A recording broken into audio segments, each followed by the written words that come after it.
समाज में स्थान दिलाया, समाज में स्थान दिलाया। पिता ने हमको क्या किया, बहुत पैसा जोड़ जोड़ कर हम क्या करते हैं, 20 वर्ष तक तो वही हमें पिता कमाता है, अन्न खिलाता है, पढ़ाता है, अच्छे से अच्छा पढ़े, अच्छे से अच्छा लिखे, घर बनवाता है, बूढ़ा हो जाए फिर भी घर बनवाता है। किसी के पास घर नहीं हो तो बुढ़ापे में वो किस लिए बनवाता है, अपने संतान के लिए, उसी के लिए कमाता है। मैंने कई वृद्ध देखे हैं वो लास्ट तक जीवन के अंत तक काम करते रहते हैं। किसके लिए काम करते हैं, अपने संतान सुखी हो, उसके लिए अपने धन कमाते हैं, अन्न लेते हैं। पिता ने हमको योग्य बनाया, कमा कमा कर अन्न खिलाया, कमा कमा कर अन्न खिलाया। पढ़ा लिखा गुणवान बनाया, इस दुनिया में स्थान दिलाया, इस दुनिया में स्थान दिलाया। और जोड़ जोड़ अपनी संपत्ति का बना दिया हकदार, हम पर किया बड़ा उपकार, हम पर किया बड़ा उपकार। माता पिता गुरु प्रभु चरणों में प्रणमत बारंबार, हम पर किया बड़ा उपकार, हम पर किया बड़ा उपकार।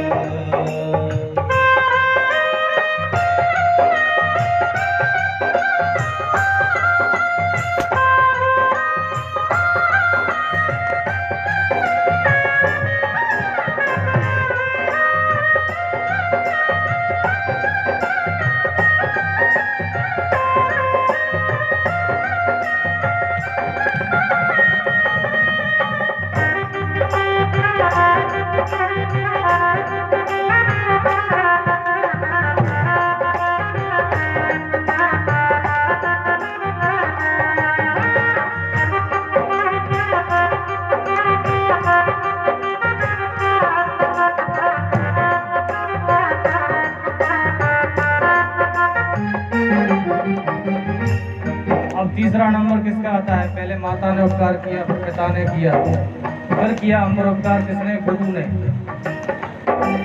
गुरु ने हमको ज्ञान सिखाया, प्रभु मिलन का मार्ग बताया, प्रभु मिलन का मार्ग बताया, प्रभु मिलन का मार्ग बताया।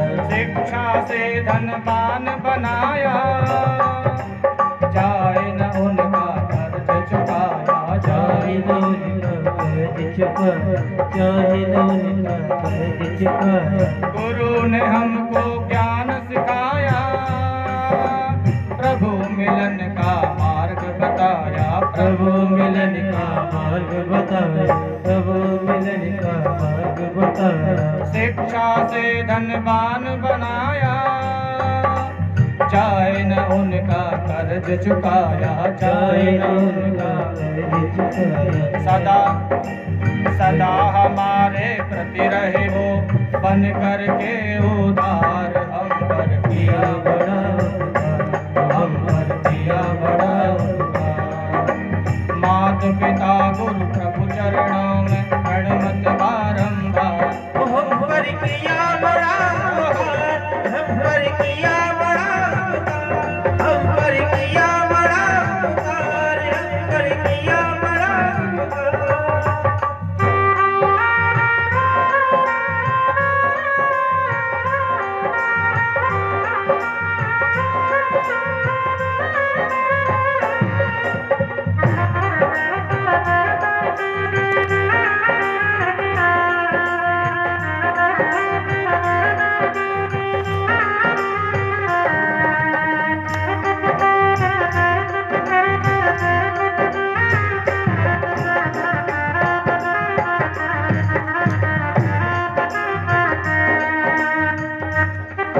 और एक उपकार भगवान ने भी हम पर किया है, सबसे बड़ा उपकार भगवान ने क्या किया हमारे लिए। प्रभु ने हमको दिए काया, हमने जग में देखी माया, हमने दिल में देखी माया। भगवान हमें भेजते हैं कि जा तुझे मनुष्य का शरीर देता हूँ। किसका शरीर मिला हमको? मनुष्य इसलिए दिया भजन करने के लिए। इस उंगली से करो भजन और हम करते हैं माया, हम धन गिनते हैं। प्रभु ने हमको दिए काया, हमने जग में देखी माया, हमने जग में देखी माया, हमने जग में देखी माया। भूल गया किस कारण आया, अभिमान में सीना फुलाया, अभिमान में सीना बुलाया, अभिमान में सीना बुलाया। भूल जाते हैं हम किस लिए आए यहाँ पर, और थोड़ा बहुत कमा ले, हमने इतना कर लिया, देखो हमारे पास ये है, इसके पास क्या है। दिया किसने? तो जब देता है छप्पर फाड़ के देता है, और जिस दिन लेता है झाड़ू मार के लेता है, जो तुम्हारा पहले का भी होता है उसको भी साफ कर देता है। इसलिए अभिमान नहीं करना चाहिए। भगवान भेज रहा है भजन के लिए, फिर थोड़ी बहुत कृपा कर दे तुम्हें धन मिल जाए, तुम कहते हो नहीं मैंने कमाया मेरा। प्रभु ने हमको दिए काया, हमने जग में देखी माया, हमने जग में देखी माया, हमने जग में देखी माया। भूल गया किस कारण आया, अभिमान में सीना फुलाया, अभिमान में सीना बुलाया, अभिमान में सीना बुलाया। फिर भी देखो भगवान ने क्या कृपा की हम पर। फिर भी प्रभु ने हमको अपना मान लिया परिवार, हम पर किया बड़ा, हम पर किया बड़ा, हम पर किया बड़ा, हम पर किया बड़ा, किया बड़ा।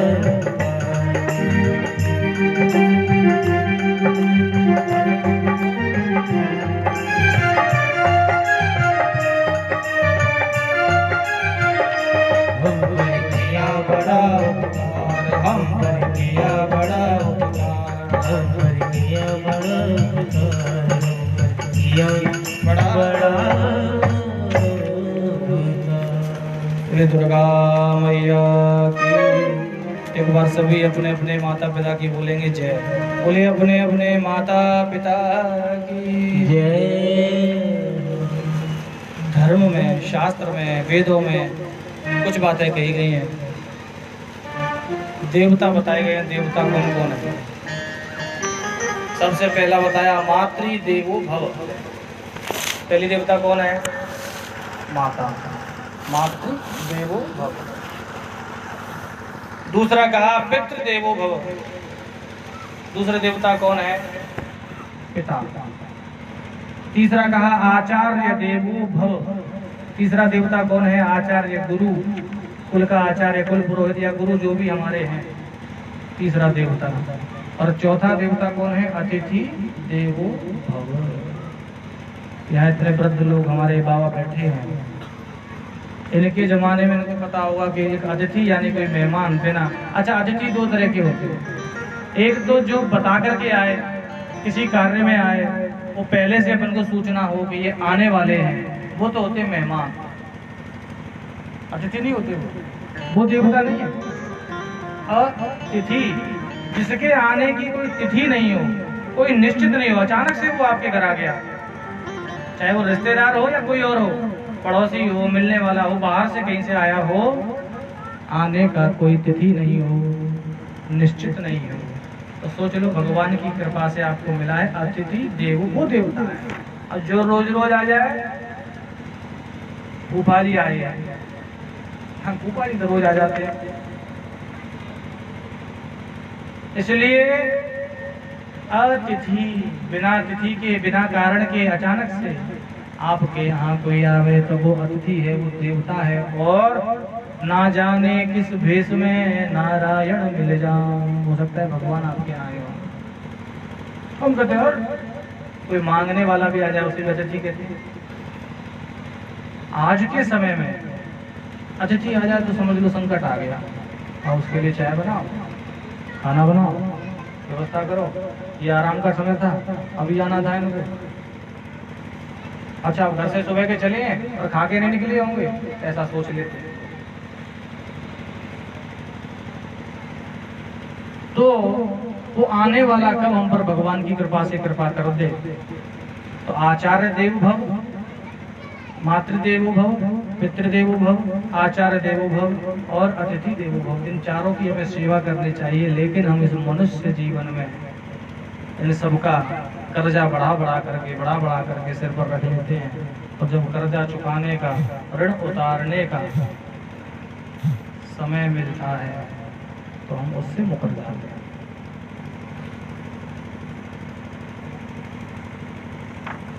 छोटा बच्चा कितने कुछ नहीं करता, आप सब क्या छोटे छोटे बच्चे होंगे।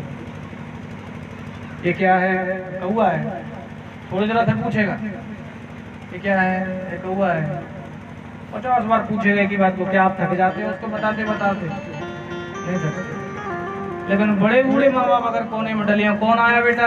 अरे तुम डले रहो, अब तुम्हें क्या परेशानी है, कौन आया कौन जा रहा है, तुम्हें यही छूट रहा अभी, कौन आ रहा है कौन जा रहा है।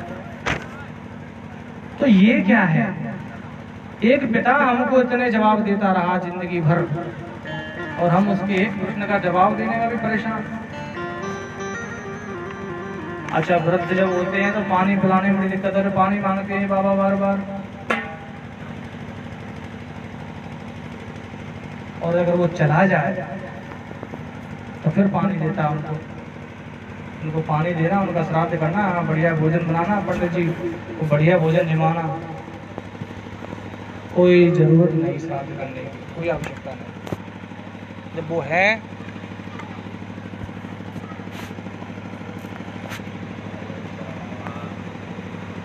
जब वो है जीवित, तो जीवित व्यक्ति से क्या हुआ? श्री राधे, बोले दुर्गा मैया की जय, हनुमान जी महाराज की जय। तो जब वो जीवित है तब तो अपन को पानी देने में कष्ट होता है। अब देखो ये समाज की बात है, ये यहाँ से शोभा नहीं देंगे कि साहब बहुएं ऐसी करती हैं, आती हैं वो लड़के को बिगाड़ देती हैं, ऐसा मान्यता है। लड़का पहले तो सही था, शादी हो गई तब से ये कुछ ना कुछ जो गड़बड़ हो रहा है।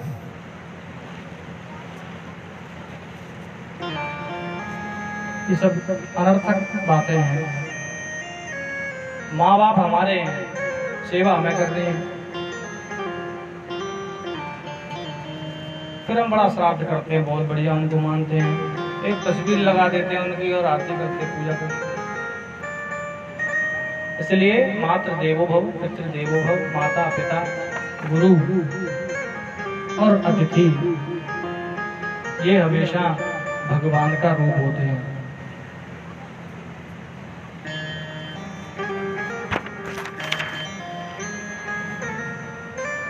एक संत थे, एकनाथ नाम आपने सुना होगा। उनके साथ के एक संत महात्मा थे, एकनाथ संत के साथ के, वो रोज भिक्षा मांगने जाते। तो एक जो माई थी जिसके घर पे वो रोज जाते थे, उनके यहाँ कोई पोता नहीं था, बेटा था, बहू थी, पोता नहीं हुआ, नाती नहीं हुआ। बड़ा दुखी रहती थी कि एक बार नाती देख लेती, फिर चली जाती, फिर बढ़िया रहता, और होता है सब। संत मांगने जाते तो वो गुस्सा में कभी कुछ फेंक देती, कभी गाली दे देती और कभी भगा देती, और उनको देती नहीं, वो कहती मैं अपने दुख से परेशान हूँ, मुझे तो कुछ मिला नहीं इस जीवन में। एक दिन वो महिला जो अम्मा थी, अपनी रसोई में चूल्हा होता है ना, चूल्हे को पोतते हैं, तो वो जो कपड़ा होता है उसे पोता ही तो बोलते हैं, उससे अपने चूल्हे को पोत रही थी। और उसी समय बाबा आ गया, उसको बड़ा गुस्सा, रोज आ जाता था। उसने लेकर के वो पोता सीधा बाबा की तरफ फेंका, ले आज तो प्रसाद ले जा। संत प्रसन्न हो गए उसी से कि चलो आज कुछ दिया तो सही, अब तक तो जो गाली देती भगा देती, पर आज इसने कुछ दिया। तो बोले संत महान, वो संत ने क्या कहा कि बोले संत महान कि तूने मुझको पोता दिया, तुझे पोता दे भगवान। तूने आज मुझे पोता दिया तो जा तुझे भगवान भी पोता ही देंगे। और 1 वर्ष के बाद अम्मा के यहाँ बहू को बेटा हुआ, तब उसको अतिथि का महत्व समझ में आया कि भगवान किस रूप में आ जाएं और हम उनको क्या दे दें। तो वो तो बढ़िया है, अम्मा ने पोते ही फेंक के मारा था। अम्मा कुछ और दे दे तो अम्मा को कोई चीज मिलेगी। तो आप ऐसी चीज दो जो आपको चाहिए। गाली दोगे तो गाली मिलेगी। इसलिए आप भगवान के रूप में अतिथि का भी हम पूजन करते हैं। तो माता पिता गुरु प्रभु का हम पर बहुत उपकार है। व्यास जी कहने लगे कि बेटा, इस गृहस्थी में जन्म लेने के बाद ही तुम पिता बन सकते हो, संसार में आ सकते हो। उसके बाद आगे संसार को चलाने के लिए भगवान भी जब पृथ्वी पर आए, संतान उनके भी हुई, फिर इस पृथ्वी से गए। तो हे सुखदेव जी, आपको भी विवाह करना चाहिए। सुखदेव जी को फिर भी ज्ञान नहीं हुआ। सुखदेव जी बोले कि ये संसार है, माया है, मोह है, इसमें बड़ी, मुझे तो जंगल में जाने दो, भगवान का भजन करने दो। भगवान के भजन से ही मैं भगवान को प्राप्त कर लूंगा। व्यास जी ने उन पर दबाव बना करके उनसे कहा कि नहीं, पहले तुम जनक जी से मिलकर आओ। सुखदेव जी राजा जनक के पास गए। राजा जनक के यहाँ सभा में सुखदेव जी पहुंचे। पूरी सभा ने संत को प्रणाम किया। सुखदेव जी 16 वर्ष के संत जनक के यहाँ पहुंचे, सबने प्रणाम किया। जनक ने प्रणाम किया, संत को बिठाया आसन पर। सूचना तो पूर्व में थी, व्यास जी महाराज के पुत्र सुखदेव जी आए हैं। सुखदेव जी से निवेदन किया, आपने आने का कारण बताइए। जनक जी को जब कारण पता चला तो राजा जनक उनको समझाने लगे। ये जो गृहस्थ है, इसमें रहकर ही आप संत होने का फायदा ले सकते हैं। सबसे पहले हमारे यहाँ कौन सा आश्रम होता है? ब्रह्मचर्य आश्रम। उसके बाद होता है गृहस्थ आश्रम, उसके बाद होता है वानप्रस्थ आश्रम। तो गृहस्थ आश्रम आप कर नहीं रहे हो, सीधे वानप्रस्थ में कूद रहे हो, तो उससे तो आपको हो सकता है भगवान मिले ना मिले। इसलिए पहले आपको गृहस्थ आश्रम का पालन करना चाहिए। वानप्रस्थ आश्रम की उम्र 16 साल नहीं है। वानप्रस्थ आश्रम की उम्र है 51। 50 साल तक गृहस्थ में रहो। संख्याओं में भी देखो आप, 45, 46, 47, 48, 49, 50। उसके बाद क्या आता है? 50 के बाद 55, 51। अब 51 में भी बल लगाए, देखो पीछे सीधा सीधा भगवान ने संकेत दिया 52। 51 में चला जा, नहीं तो 52 में चला जा। तो 50 के बाद हमें क्या करना चाहिए? गृहस्थ को छोड़ देना चाहिए। छोड़ने का मतलब है कि भगवान की शरण में शरणागत हो जाना चाहिए। और फिर भी नहीं मानता है तो 60 पे तो सरकार भी रिटायर कर देती है कि भैया बुढ़े, अब तू किसी काम का नहीं है, भगवान का भजन। अच्छा, सरकार रिटायर ना करे तो क्या वो भजन करेगा? आजीवन लगा रहेगा। मार साहब आजीवन पढ़ाते रहेंगे। स्कूल इसलिए कह रहा हूँ कि मार साहब हो तो यहाँ मत देना, सामने स्कूल दिख रहा है इसलिए कहिए। तो सरकारी नौकरी मिल जाए तो वो रिटायर नहीं करे अगर सरकार, तो आजीवन लगा रहेगा। इसलिए कहा कि 51। हे सुखदेव जी, ये जो वानप्रस्थ की आपको ज्ञान है, आप वेद व्यास जी के पुत्र हैं, लेकिन आपकी उम्र नहीं है। आपकी उम्र जो है वो अभी गृहस्थ आश्रम की है, इसलिए गृहस्थ आश्रम का पालन करो।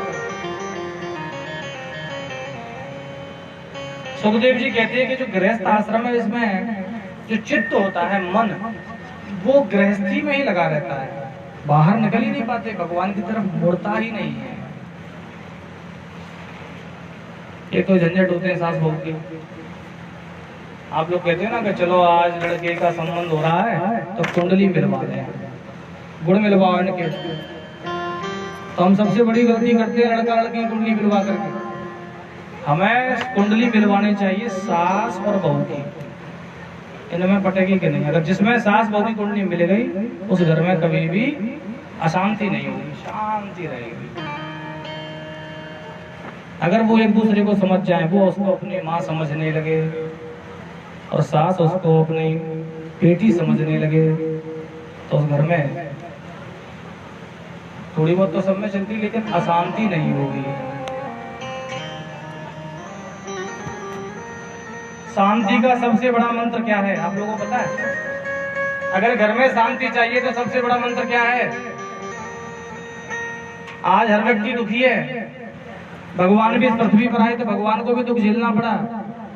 हर व्यक्ति दुखी है, सुख तो आता है लेकिन दुख ज्यादा आता है। तो शांत रहने का, सुख का सबसे बड़ा मंत्र क्या है? चुप रहिए, मौन। शांत रहने का, घर में शांति बढ़ाने का सबसे बड़ा मंत्र है चुप रहिए। पिता कह रहा है तो पुत्र को सुन लेना चाहिए, सास कह रही है तो बहू को सुन लेना चाहिए। पर सास कितनी भी शक्कर हो, टक्कर हो ही जाती है। तो चुप रहना जो है हमारे जीवन में, किसी को सुनना ध्यान से, ये कह क्या रहा है। अच्छा, क्रोध में कोई बात कोई व्यक्ति आपसे कहे, कभी उस पर विश्वास मत करो। क्रोध में जो बात कही गई है, वो क्रोध में कही बात वो गलत होती है। आपने किसी से गुस्से में कुछ कहा या आपसे किसी ने गुस्से में कुछ कहा, तो क्या वो सही थोड़ी है? वो तो क्रोध में कहा जा रहा है। उस समय उस पर ध्यान मत दीजिए आप, उसके बाद में आप देखो फिर कोई बात ही नहीं होगी। लेकिन हम क्या करते हैं, उधर से उसने क्रोध किया, इधर से हम भी गरम, हम में कौन सी कमी है, हम तैयार। तो वो अशांति का कारण होता है। शांति अगर चाहिए तो कभी सास सुने, कभी बहू सुन ले, कभी बेटा सुन ले, कभी ससुर सुन ले, घर में कभी अशांति हो ही नहीं सकती। राम राज्य हो जाएगा अगर हम ऐसा सोचने लगे तो। होगा कि नहीं होगा? इसलिए जिन्होंने यो गर्दन हिलाई है वो सब घर जाकर के इस मंत्र को ध्यान में रखेंगे कि कहीं ना कहीं हमें भी शांत रहने की आवश्यकता है। अपनी पीढ़ी पर अपने जो विचार हैं उनको थोपने की आवश्यकता नहीं है कि जैसा हम करते आए हैं वैसा तुम भी करो। शांत जितना अपन रहेंगे तो कभी कोई किसी की सुन ले, कभी कोई किसी की सुन ले, तो उस घर में शांति रहेगी। चुप रहने से बहुत बड़ा लाभ मिलता है जिसे हम मौन कहते हैं।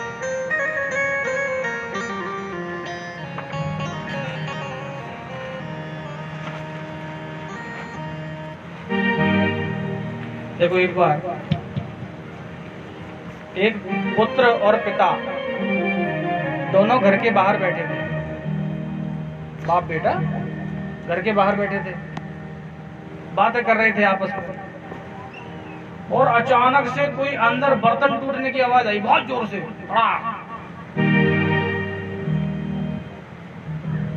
बेटा उठने लगा कि पता नहीं माँ से टूटा कि पत्नी से टूटा। तो पिता बोला कि बैठा रहे, तेरी माँ से टूटा है।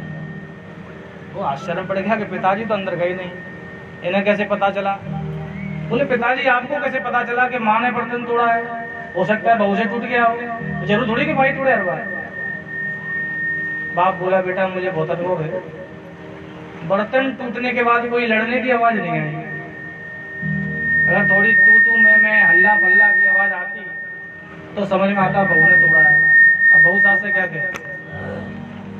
तो शांति सबसे ज्यादा जरूरी है। जहाँ शांति है वहां आप भजन कर सकते हो।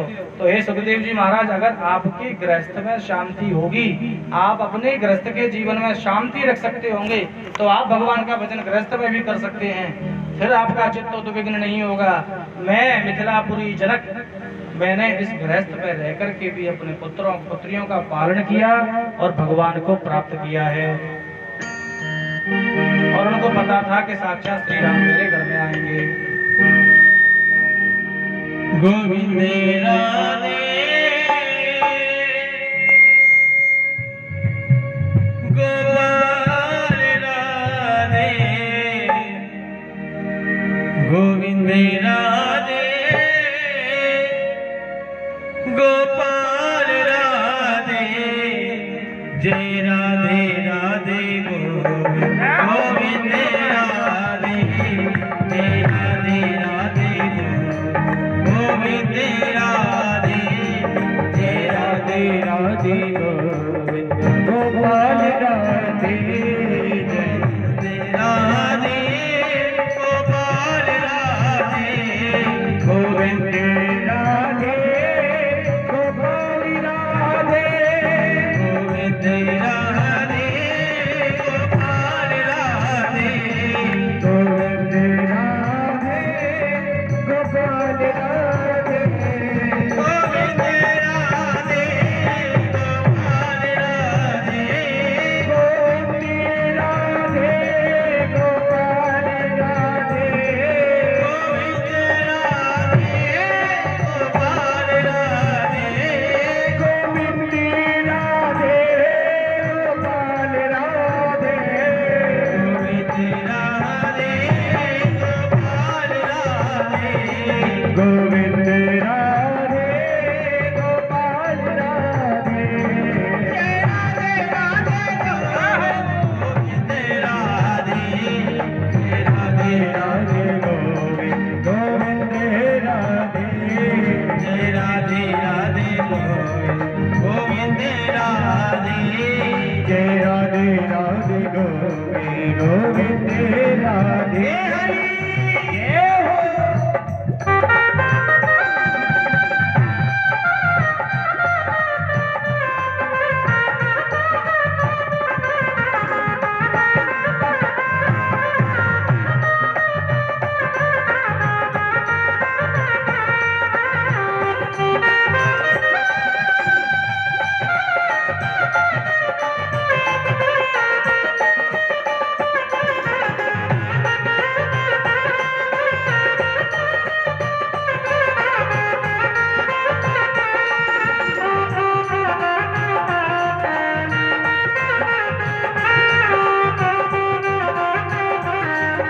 गोविंद राधे गोपाल राधे, गोविंद राधे गोपाल राधे, गोविंद राधे गोपाल राधे, गोविंद राधे गोपाल राधे,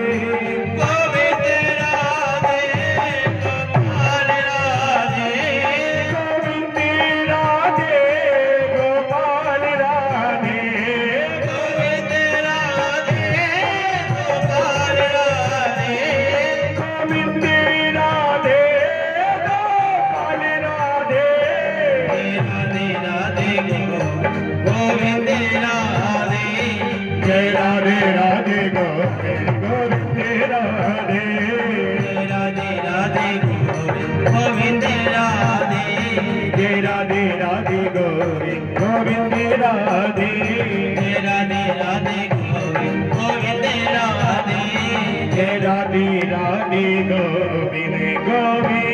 राधे, जय राधे राधे गोविंद राधे, जय राधे राधे गोविंद राधे, जय राधे राधे गोविंद राधे, गोविंद राधे गोविंद राधे, गोविंद राधे गोविंद राधे, जय राधे राधे गोविंद राधे,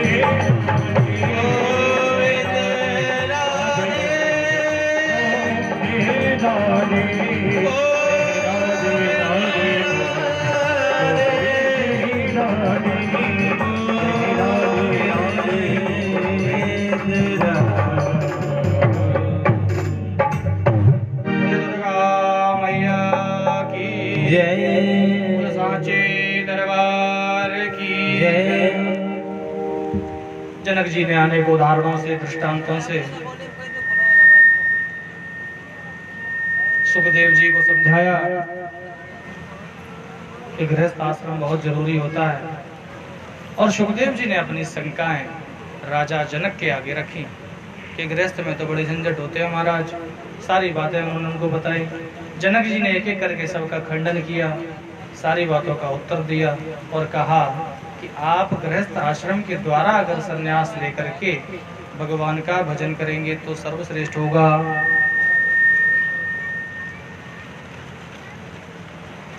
सुखदेव जी कहते हैं,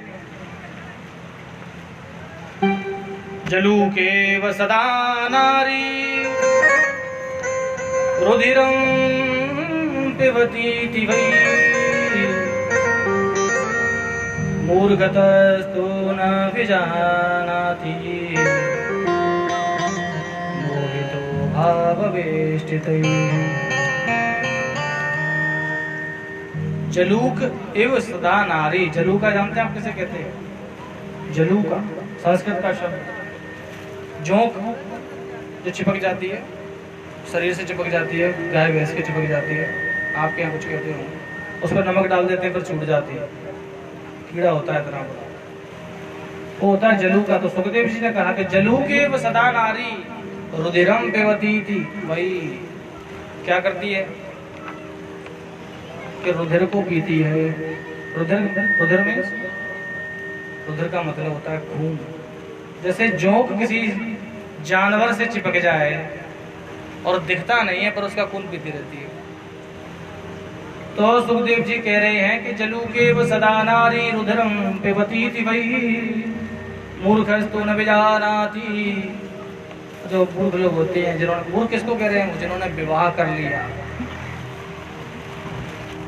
जिन्होंने विवाह कर लिया उनको मूर्ख कह रहे हैं सुखदेव जी के मूर्खस्तु न विजानाति मोहितो भाववेष्टिते।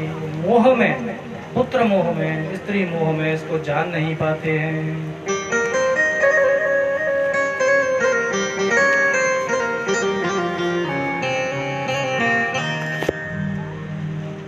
जनक जी कहने लगे कि सुखदेव जी ठीक है, आप आज संन्यास आश्रम ग्रहण कर लीजिए, किंतु अगर आपके संन्यास आश्रम में जब आप संन्यास ले लें तो उस संन्यास आश्रम में अगर आपके मन में कोई विकार आ गया तो आप न इधर के रहेंगे न उधर के रहेंगे। फिर संन्यास के बाद भी क्या लोगे? तब संन्यास लेने के बाद अगर आपके मन में विकार आ गया तो उसके बाद आप क्या लोगे? फिर चौथा तो कोई, आप उसके बाद तो वानप्रस्थ के बाद कोई आश्रम नहीं, उसके बाद क्या करोगे? इसलिए गृहस्थ आश्रम में आपको जितने विकार हैं उनका शमन हो जाएगा। किसी पर गुस्सा होगी तो गृहस्थ में निकल जाएगी, ईर्ष्या होगी तो गृहस्थ में निकल जाएगी। आप निर्विकार हो जाओगे तब आपको संन्यास ग्रहण करना चाहिए। सुखदेव जी कहने लगे कि प्रभु, हे जनक महाराज, ये जो पेट है ना, पेट किससे भर जाता है? फल खा लें, थोड़े बहुत पत्ते मिल जाएंगे जंगल में, पेट तो उसी से भर जाएगा। लेकिन परिवार का पेट भरेगी फिर क्या है? उसके लिए भी फल थोड़ी बहुत तो पूरी व्यवस्था करनी पड़ेगी। अपन अकेले तो चाहे जैसे रह लेंगे, लेकिन परिवार के साथ तो पूरी व्यवस्था से चलना पड़ेगा। फिर उसके लिए व्यवस्थाएं करनी पड़ेगी, नाना भांति के कष्ट उठाने पड़ेंगे और हो सकता है पाप भी करना पड़े। तो ऐसे गृहस्थ में मुझको क्यों पटक रहे हो? जनक जी का संवाद चल रहा है। जनक जी कह रहे हैं कि सुखदेव जी, अगर आपने कोई विकार संन्यास में ले लिया और विकार मन में आ गया तो आपकी दुर्गति हो जाएगी। और ये कह रहे हैं इधर कि गृहस्थ आश्रम में रह करके तो पाप ही करना पड़ेगा पेट भरने के। अच्छा, हम लोग कहते हैं पाप ही पेट का सवाल है। कई लोग कहते हैं ना, क्या करें महाराज, पापी पेट का। अच्छा, पेट कब से पापी हो गया? पेट 10 रुपए में भर जाएगा, लेकिन आदमी को चाहिए 100। पेट पापी नहीं है, हम मन से पाप करते हैं। सुखदेव जी कह रहे हैं कि ये पेट भरने के लिए कोई दिक्कत नहीं, मैं कहीं भी भर लूंगा, लेकिन सन्यास से पहले गृहस्थ आश्रम में चला गया तो मुझको पूरे परिवार के पालन के लिए पाप करने पड़ेंगे, वो फिर सन्यास से भी दूर नहीं होंगे। जनक जी ने केवल ये कहा कि हे सुखदेव जी, जितने बेकार हैं उनको गृहस्थ आश्रम में निकाल करके मिटा करके आप आगे बढ़िए, अन्यथा आपकी दुर्गति हो जाएगी। अच्छा, आप में से मिठाई किस किस को पसंद है? मिठाई मीठा? अच्छा, गांव में किसी को भी पसंद नहीं? तो नमकीन? अच्छा, गुड़ से मिठाई कहते हैं। अच्छा, जी चक्कर है। मतलब कोई भी आपकी मनपसंद वस्तु, इस उदाहरण को अच्छे से समझिए। ऐसी कोई वस्तु जो आपको बहुत ज्यादा प्रिय हो खाने में, उसको आप एक दिन खाएं, फिर दूसरे दिन खाएं, फिर तीसरे दिन खाएं, फिर चौथे दिन खाएं, एक दिन बहुत ज्यादा खा जाएं, पांचवा छठवां दिन ऐसा आएगा कि आप जीवन में उसको छोड़ दोगे, घृणा हो जाएगी। एक संत महात्मा को कढ़ी बहुत प्यारी थी, कढ़ी पीताम्बरी, वृंदावन में उसको पीताम्बरी बोलते थे, पीढ़ी होती है ना, तो बहुत ज्यादा उनको स्वादिष्ट लगती थी। एक मैया से वो हमेशा कढ़ी बनवाते रहते थे। कभी कभी मैया भी परेशान हो जाती, संत महात्मा कहते कि माँ कल बना लाना, फिर 2 दिन निकलते, फिर कहते कल कढ़ी बना लाना, फिर कहते कल कढ़ी बना लाना। एक दिन मैया को दुखी देखा तो संत ने सोचा कि मैं तो संत हूँ, फिर मेरे मन में ये कढ़ी की अभिलाषा हुई, जो मिल जाए सो मिल जाए। संत ने माँ से कहा, अम्मा कल एक भगोना भर के कढ़ी ला। बोले बाबा इकट्ठी पियोगे का, या कोई और बाबा आ रहे हो? संत बोले कि कल टंटा टूट जाएगा, होगी सब देखी जाएगी, तब तो एक भगोना बना करके ले आना। मैया ने प्रातः काल उठ करके स्नान किया, छाछ इकट्ठी की, बेसन घोला, और जैसे भी कढ़ी बनती है वो कढ़ी बनाई खूब। अच्छा, कढ़ी में जितनी उबाल ली जाए ना, इसको खदकाया, जितना खदकाया जाए उतनी बढ़िया स्वादिष्ट हो जाती है। खाना बनाना हमें आता है, शाम को ऐसा नहीं परिचित जी कहता आज आप बना लो, ठोक लो और खाओ, क्यों महाराज? परिचित जी विचार है। तो उसको जितना खदकाया, मैया ने उसको खूब खदकाया, एक भगोना बना करके, और मैया ले गई बाबा के पास। बाबा ने एक कटोरा पिया भोग लगाने के बाद, फिर दूसरा पिया, फिर तीसरा पिया। अब बाबा को लगे कि बस सब तो गई, चौथा और पी लिया। जैसे ही चौथे का आधा गया, 3.5 अंदर गया, बाबा के अंदर से बाहर और बाहर से अंदर, पता ही नहीं चला कड़ी इधर है कि उधर है, निकल गई। उल्टी होने लगी, बाबा को वमन हो गया, और अंतरात्मा ने कह दिया कि हट, आज से कड़ी नहीं खाएंगे। तो कहने का भावार्थ ये है कि जिस चीज से आप झिक जाओगे, जो अत्यंत मात्रा में मिल जाएगी, जिसका स्वाद चख लोगे, तो उसको अपने आप छोड़ दोगे। कहते हैं शादी का लड्डू खाए वो बचता है, जो ना खाए वो बचता है। तो सुखदेव जी आप ऐसा करो, पहले गृहस्थ में जाओ, आपका मन भर जाएगा, तब सन्यास में मन लगेगा। नहीं तो कई लोग सन्यास लेने के बाद फिर गृहस्थ की तरफ जाने के लिए सोचते हैं, तो उनकी ये भी नहीं रहती और वो भी दुनिया खराब हो जाती है। सुखदेव जी के मन में विचार आया कि बात तो सही है कि विकारों को मारने के बाद ही विकारों पर विजय प्राप्त की जा सकती है। उन विकारों को मारने के लिए सुखदेव जी और गृहस्थ आश्रम में जाने के लिए तैयार हुए। तैयार होकर के उन्होंने जो है व्यास जी महाराज के आश्रम में प्रवेश किया, और जो संवाद राजा जनक से हुआ उस संवाद को व्यास जी महाराज को बतलाया। उसके बाद सुखदेव जी का विवाह हुआ, और सुखदेव जी विवाह के पश्चात संतान उत्पत्ति के बाद फिर वानप्रस्थ आश्रम में चले गए। बोले सुखदेव जी महाराज की जय, व्यास जी महाराज की जय। तो इस प्रकार से सुखदेव जी महाराज का जन्म हुआ।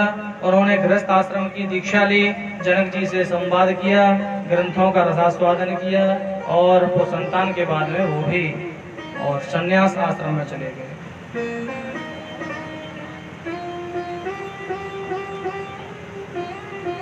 अच्छा, हमें भी बीमारी होती है। सुखदेव जी ने कहा कि ये काम क्रोध और ये सब जनक जी कह रहे हैं हमसे, इनको मारने के लिए सन्यास नहीं बनाए, गृहस्थ बनाए। गृहस्थ में मार लोगे तो सन्यास ले लोगे। रोग कितने प्रकार के होते हैं? 2 प्रकार।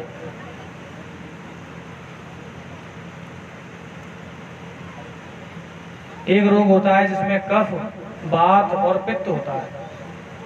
कफ माने खांसी बनना, जुकाम बनना, वात माने वायु, गैस का दर्द, यहाँ दर्द है, कभी पीठ में दर्द है, और पित्त एसिडिटी।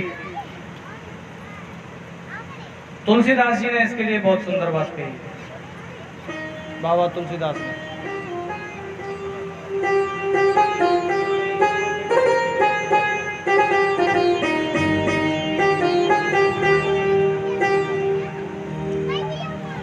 तुलसीदास बाबा ने क्या कहा है इसके बारे में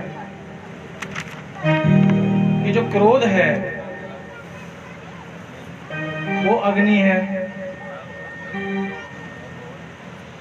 और जो काम है वो वात है, और जो लोभ है वो कफ है।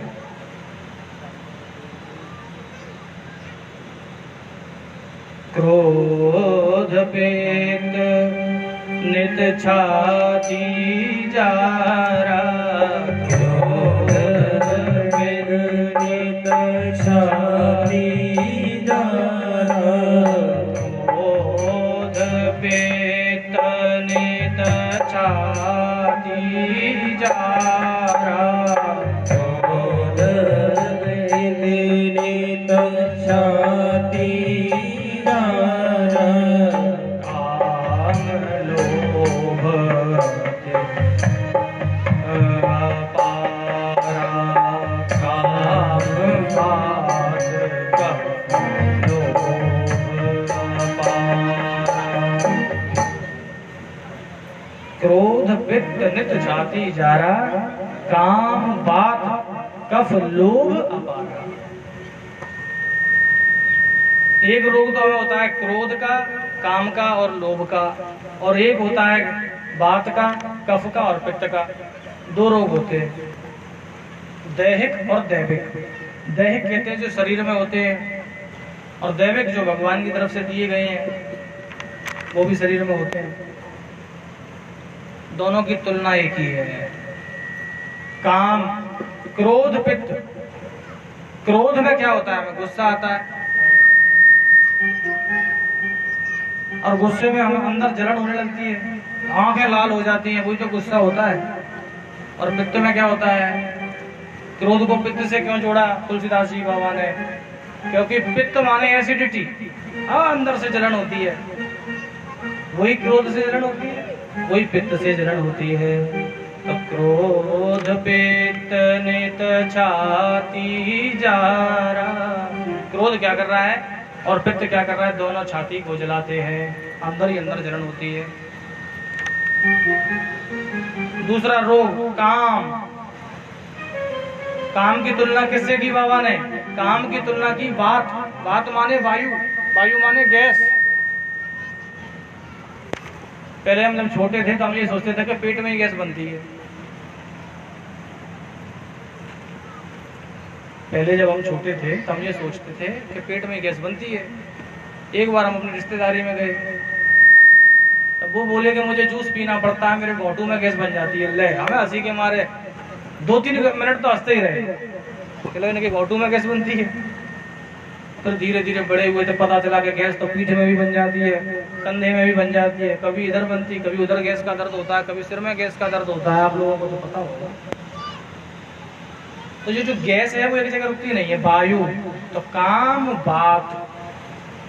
तुलसीदास बाबा ने कहा कि जो वात का रोग है वही काम है, क्योंकि काम में भी जो मन होता है व्यक्ति का, उसके अंदर अगर काम आ जाए तो कभी इधर देखता है, कभी उसको पसंद करता है, कभी इसको पसंद करता है, कभी इधर, एक जगह टिकता नहीं है वायु की तरह। इसलिए काम बात है, दूसरा रोग। और तीसरा रोग उन्होंने बताया कफ लोभ अपारा। कफ क्या है? लोभ है। जैसे कफ का रोग हो जाए किसी को तो बड़ी मुश्किल से निकलता, अरे बाबा का है, कफ ही नहीं निकल रहा, उसका जम गया। ये होता है क्या? कफ रोग। इसकी तुलना किससे की बाबा ने? लोभ से की। जेब में पैसे रखे हैं, दान देना है, निकल ही नहीं रहे हैं पैसे। जैसे कफ बाहर नहीं आ रहा, वैसे जेब में से पैसे दान के लिए बाहर नहीं आ रहे। लोभ। तीनों रोगों की तुलना बड़ी सुंदर। क्रोध पित्त है, एसिडिटी जैसे जलन करती है, वैसे क्रोध जलन करता है। काम लोभ है, और बात जो है, काम जो है बात है, और कफ जो है वो लोभ है। जैसे किसी के अंदर कफ जम जाए वो बाहर निकलने में नहीं आता, वैसे ही लोभ अगर किसी के अंदर जम जाए तो दान बाहर नहीं निकल पाता, फिर वो कुछ नहीं कर सकता। सोचता है दान दूं कि नहीं दूं। एक सेठ जी थे, उस समय चांदी के रुपये चलते थे। चांदी का रुपया पहले पुराने जमाने में बाबाओं के साथ चलते होंगे। तो गांव में ऐसे मंदिर बन रहा था, तो भाई सब लोग सहयोग करो तभी मंदिर बन पाएगा। अपना घर तो सब बनवा लेते हैं, भगवान का घर कौन बनाएगा? तो सब लोगों ने कुछ ना कुछ दान दिया। सेठ जी से कहा कि सेठ जी कुछ आप भी दे देना। सेठ जी बोले कि ये सब दे रहे हैं तो हमें भी देना पड़ेगा। तो सभी दे रहे हैं तो मंदिर बन ही जाएगा, तो हम कितना दे पाएंगे? और हमारे देने से थोड़ी बन जाएगा। लोभ आ रहा है उनमें। कहने जितना आप दे सको, ऐसा जरूरी नहीं है कि पूरी दीवार आपको बनवानी है, जितना आप दे सको उतना।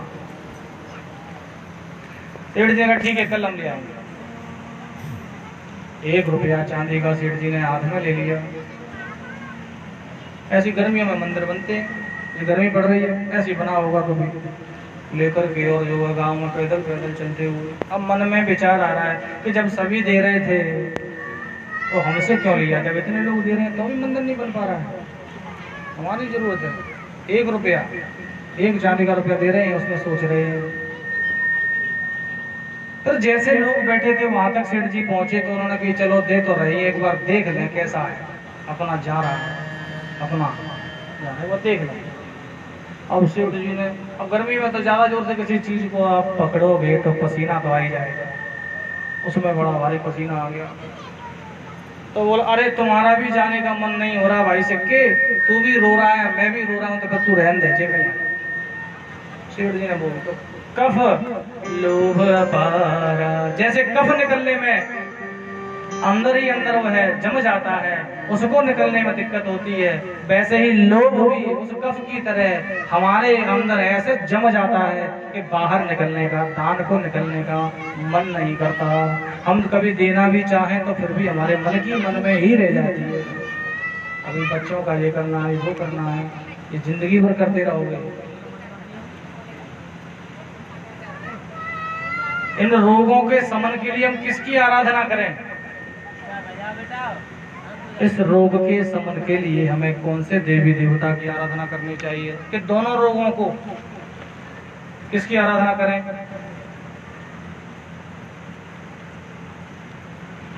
ऐसा कौन सा देवता जो हमारे काम क्रोध लोभ इनको भी खत्म कर दे, कफ पित्त पित्त इनको भी खत्म कर दे, सब सही हो जाए। नासे रोग हरे सब पीरा, नासे रोग हरे सब पीरा, नासे रोग हरे सब पीरा, नासे रोग हरे सब पीरा,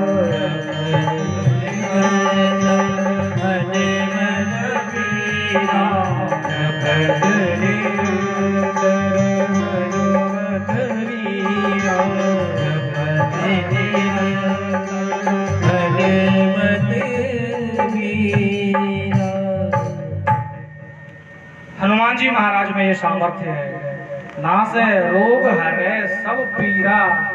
आपके कैसे भी रोग हो उनको हरने की शक्ति हनुमान जी महाराज में है। लेकिन जपत निरंतर, ऐसा नहीं कि जब बीमार हो गए तो ए बालाजी देखिए उन्हें में ना से रोग हरे सब पीरा, नहीं। जपत निरंतर, आप उनका अगर जप निरंतर करेंगे तब होगा। हनुमत वीरा, वीर हनुमान को जो स्मरण में रखता है, भगवान का स्मरण हनुमान जी का मन में रखता है और निरंतर उनकी आराधना करता है, कफ बात पित्त लोभ काम मोह ये सब उनके आगे काम नहीं करते। सुखदेव जी महाराज ने इन सब बातों का ज्ञान लेने के बाद में गृहस्थ आश्रम के बाद संन्यास आश्रम ले लिया। सूत जी महाराज कहते हैं कि नवरात्रि का जो व्रत होता है मैया का, उसके तप के प्रभाव से किसी भी शक्ति को प्राप्त किया जा सकता है। शत्रु को परास्त करने के लिए दुर्गा देवी की आराधना आवश्यक है। ऋषियों ने हाथ जोड़कर कहा कि प्रभु इसका कोई वृत्तांत सुनाइए। तब सूत जी महाराज कहते हैं कि एक सुबाहु नाम के राजा थे, और वो सुबाहु नाम के जो राजा थे उनकी एक सुंदर कन्या थी। उस कन्या का नाम था शशिकला। शशिकला नाम की जो कन्या, जब वो विवाह के योग्य थी, राजा सुबाहु ने उसका विवाह करना चाहा, तो राजा सुबाहु जिससे विवाह करना चाहते थे उस राजकुमार का नाम था शत्रुजित। विवाह की बात चल रही थी। कन्या शशिकला दुर्गा देवी की भक्त थी। अब शशिकला को रात में मैया दुर्गा ने दर्शन दिया, और दर्शन देकर के मैया ने कहा कि तेरा जो वर है वो सुदर्शन नाम का व्यक्ति है, उस सुदर्शन से ही तेरा विवाह होगा, अन्य किसी से विवाह मत करना। अब प्रातः काल शशिकला को ज्ञान हुआ कि मेरा तो वर सुदर्शन है और पिताजी शत्रुजित से कर रहे हैं। राशि तो एक ही है लेकिन व्यक्ति अलग अलग है, तो क्या किया जाए। शशिकला ने अपना संदेश अपनी सहेलियों के द्वारा अपनी माता तक भिजवाया, क्योंकि डायरेक्ट कहना तो उचित नहीं था उस समय पर। आज के समय तो सब चलता है, लेकिन तब नहीं कह सकते थे।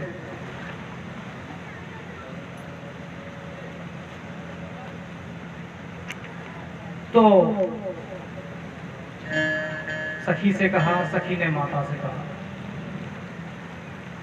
उनकी माता रानीवती से और जब बात पहुंची, उसने अपने पति यानी राजा सुबाहु से ये बात कही कि शशिकला सुदर्शन नाम के किसी व्यक्ति से विवाह की आकांक्षा रखती है। तो पिता को थोड़ा क्रोध भी आया। पिता ने कहा कि मैं जब वचन दे चुका हूं तो क्या किया जाए। पुत्री ने कहा कि एक ही उपाय करो, स्वयंवर करो। स्वयंवर माने स्वयं परोति स्वयंवर, कन्या जिसमें अपने वर को, जितने वर खड़े हों उनमें से अगर एक को चुन ले तो वो स्वयंवर होता है। शशिकला कहने लगी कि जैसे माता सीता का स्वयंवर हुआ था वैसे ही मेरा कोई स्वयंवर कर दो, सुदर्शन आएगा मैं उससे विवाह कर लूंगी। आपने जैसे कहा उससे कह देना कि स्वयंवर में कन्या ने उसको पसंद किया है। इधर सुदर्शन को भी, सुदर्शन विश्वामित्र के आश्रम में रहते थे, राजा के लड़के थे, ध्रुव संधि राजा के लड़के थे, सुदर्शन पुत्र था। राजा समाप्त हो गया तो अपनी माता के साथ में विश्वामित्र के यहाँ रहते थे। वो भगवान भगवती दुर्गा देवी के नवरात्र व्रत कर रहे थे। उस समय आराधना करते थे, क्लीम शब्द का उच्चारण करते थे, क्ली क्ली। मैया ने उनको दर्शन दिया और कहा कि शशिकला नाम की जो राजकुमारी है वो तेरी पत्नी होगी, उसके प्रयत्न में लग जा। प्रातः काल जगा सुदर्शन, सोचने लगा कि मैं वहां कैसे जाऊं, शशिकला का स्वयंवर हो रहा है। शशिकला ने एक ब्राह्मण को भेजा और कहा सुदर्शन को भी निमंत्रण देकर आओ। सुदर्शन को निमंत्रण देने पहुंची शशिकला, और पहुंच करके सुदर्शन ने भी सोच लिया कि ठीक है स्वयंवर में तो चलते ही हैं, नवरात्र व्रत चल रहा था, मैया के ध्यान आराधना कर रहा था और पहुंच गया स्वयंवर में शशिकला के में राजा सुबाहु के यहाँ। राजा सुबाहु काशी नरेश थे, काशी में हो रहा था ये स्वयंवर, बनारस।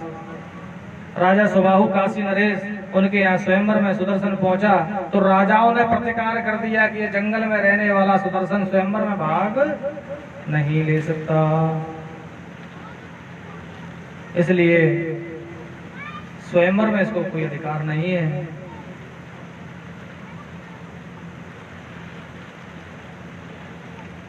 इतने में शत्रुजित के संबंधी आ गए, शत्रुजित आ गया जिससे संबंध हो रहा था। उसने कहा अगर ऐसा होगा तो हम सुदर्शन को मार देंगे। अब सुदर्शन तो राजा नहीं था जो युद्ध करता, वो तो जंगल से आया हुआ था, राजा का पुत्र था केवल। राजा सुबाहु ने कहा कि ठीक है, हम कल स्वयंवर करेंगे, सभी राजा अपने अपने स्थान पर चले जाएं। इधर राजा अपने अपने स्थान पर गए। पुत्री ने कहा कि आप रात में ही सुदर्शन से मेरा विवाह कर दो, प्रातः काल सभी राजाओं से क्षमा याचना कर लेना कि उनका तो विवाह हो गया। राजा सुबाहु ने ऐसा ही किया। रात्रि में उसका शशिकला का विवाह सुदर्शन के साथ कर दिया, क्योंकि भगवती की इच्छा थी। उनकी इच्छा तो होती जो होता है, कल हमने बताया था, वही जो राम रच राखा, राम जी ने जो रच रखा वो तो हो गया, उनका विवाह हो गया। अब प्रातः काल बड़े बड़े योद्धा जो स्वयंवर में आए थे उनको ये अपना अपमान लगा। उन्होंने कहा कि ये तो घोर अनर्थ है, इस तरह हमें बुला करके हमारा अपमान किया गया। अगर सुदर्शन से ही विवाह करना था तो हमको स्वयंवर में क्यों बुलाया गया। अब हम सुदर्शन को मार डालेंगे। वो भी तैयार थी कि मैया का जो वरदान मिला, उन्होंने कहा कि उससे विवाह करना है, वो पूरा हो गया, कोई दिक्कत नहीं है। राजा सुबाहु ने सुदर्शन और अपनी पुत्री को कर दिया था विदा सेना के साथ में। सेना चली गई, राजा सुदर्शन भी चले गए। रास्ते में सभी राजाओं ने उसको घेर लिया, शशिकला और सुदर्शन को घेरा। सेना से थोड़ा बहुत युद्ध हुआ। राजा सुदर्शन ने भगवती का ध्यान किया, आवाहन किया। नवरात्र उनके व्रत चल रहे थे। हे पराम्बा भगवती जगत जननी माँ, मेरे इस भार्या की रक्षा के लिए मेरे पास उचित शस्त्र बल नहीं है, मैं आपकी शरण में हूँ, जो आपको उचित लगे वो करिए। अच्छा, हम सब लोग अगर अपनी जो बातें हैं, कष्ट है, परेशानियां हैं, उनको भगवान को अर्पण कर दें, छोड़ दें उनके लिए। हम अर्पण तो करते हैं, लेकिन कहाँ करते हैं? आप लोग कोई अर्पण करते हो? कुछ करते हो? कहाँ पर करते हो आप? आरती में। ये सब आरती में अर्पण करते हैं अपन। मैं आपकी नहीं कह रहा, अपन सब। तेरा तुझको अर्पण क्या लागे मेरा, बड़े प्रेम से कहते हैं। आप लोग भी कहो, तेरा तुझको अर्पण क्या लागे मेरा, स्वामी क्या लागे मेरा, प्रभु का प्रभु को समर्पण, प्रभु का, किसका है? प्रभु को समर्पण, प्रभु का ही तो सब कुछ। हम उनको अर्पण करते हैं, लेकिन केवल वाणी के द्वारा अर्पण करते हैं। आरती में तो बड़ा भाव आता है हमें, तेरा तुझको अर्पण क्या ला। अच्छा, लॉकडाउन हुआ था अभी, तो जो 5 रुपए का गुटखा आता था, जो लोग 5 रुपए गुटखा खाते थे, वो सुना हमने कि 100 रुपए पे पहुंच गया। 5 रुपए का गुटखा व्यापारी ने 100 रुपए में बेचा। पानी की बोतल महंगी हो गई, खाने की चीजें महंगी हो गई, और फिर आगे नवरात्रे, घूस वाले, पार वाले। नहीं मांगते धन और दौलत, ना चांदी ना सोना। वही लोग जो 5 का 100 में बेच रहे थे, वो नहीं मांगते धन और दौलत, ना चांदी ना सोना, हम तो मांगे माँ तेरे मन में एक छोटा सा कोना। 5 का 95 लेकर के अगर तो कोना मांग रहा है तो सही खरीद रहा है प्लॉट, सही प्लॉट खरीद रहा है, अब कीमत आ गई ना। तो मैया के चरणों में अगर हम समर्पण करें तो मन से करें, ये केवल आरती में समर्पण करने की बात नहीं है कि आरती गा ली और जो हमारा है वो भगवान का हो गया। सुदर्शन ने कहा कि अब हम पूरे परिवार के साथ, मैं और मेरी पत्नी आपकी शरण में है माँ, अब चाहे तारो और चाहे मारो। उसी समय भगवती दुर्गा देवी माँ पराम्बा जगत जननी दुर्गा अपने शेर पर सवार होकर के प्रकट हो गई। बोले दुर्गा मैया की जय। दुर्गा जी प्रकट होकर के पूरे शत्रु संहार करती हुई, जितने भी राजा थे उन सबका संहार करती हुई और सुदर्शन को आशीर्वाद देकर के और कहने लगी कि हे सुदर्शन, तुझे जो वर मांगना है वो वर मांग। सुदर्शन ने ये वर मांगा कि माँ आपकी कृपा आजीवन, मुझे राज्य मिले न मिले, मेरे शत्रु हो न हो, आपकी कृपा मैं जब भी आपको याद करूं तब इसी प्रकार से मुझ पर बनी रहे, इतनी आप मुझ पर कृपा कर दो। इधर सुबाहु जो उनके ससुर थे, शशिकला के पिता, वो हाथ जोड़े खड़े मैया की स्तुति कर रहे थे।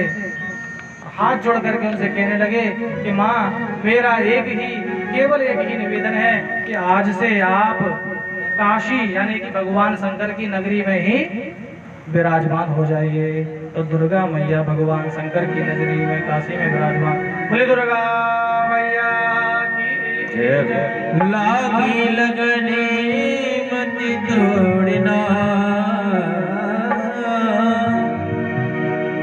लागी लगने मत तोड़ना, मैया जी मोरी लागी लगने मोरी लागी लगने मत तोड़ना, लागी लगने मत तोड़ना हो, लागी लगने मत तोड़ना, मोरी लागी लगने मत तोड़ना, मैया जी मोरी लागी लगने मत तोड़ना, मैया जी मोरी लागी लगने मत तोड़ना।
छोड़ना,